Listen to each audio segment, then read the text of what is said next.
Good afternoon, Drive Time. Earlier this year, we began conversations about what it means to be a true retailer. We challenged the field to start looking at things more logically and practically. We started with our directors and assistant directors, and I'm sure that conversation has made its way to the field.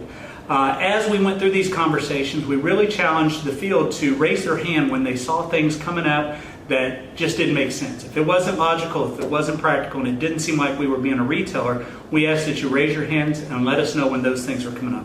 So basically, if we were making it hard to sell cars, we wanted you to let us know why. Today we've got some information that you've provided us based on your feedback that we think is going to make it a little bit easier to sell cars. Yeah, so one of the major things we've heard loud and clear is in regards to self-employment deals.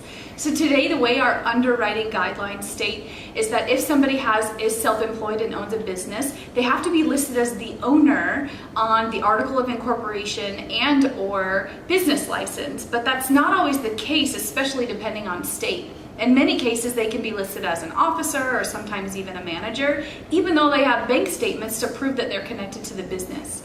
So starting this Thursday, we're excited to let you know, based on your feedback, RST will be making exceptions for self-employed deals where there is bank statements connecting the business to the customer for all deals, from salmon all the way to sea. And so this will start this Thursday. Our big ask of you is that when you call RST for these exceptions, that you be prepared with bank statements connecting the customer to the business.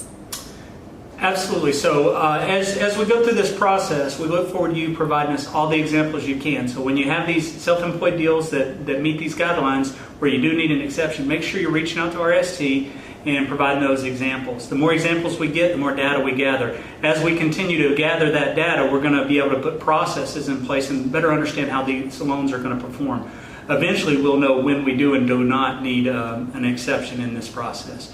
So again, as Jamie mentioned, we're going to go live with this on Thursday, and then we'll put a reminder out in the Tuesday update.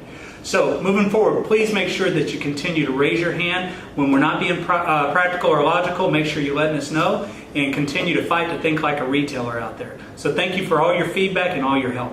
And now you're in the know.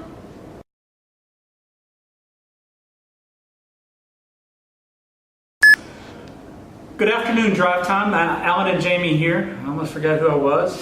Feel like this. That's when I'm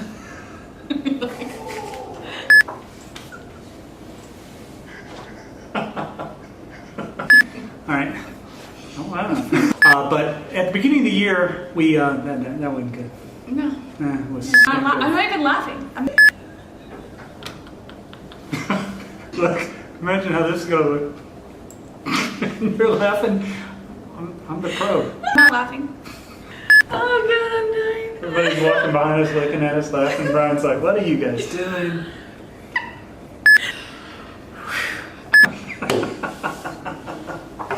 All right, back up again for take 41. All right. It's so good. It's not good. See, I was doing good too, so it was good. All right.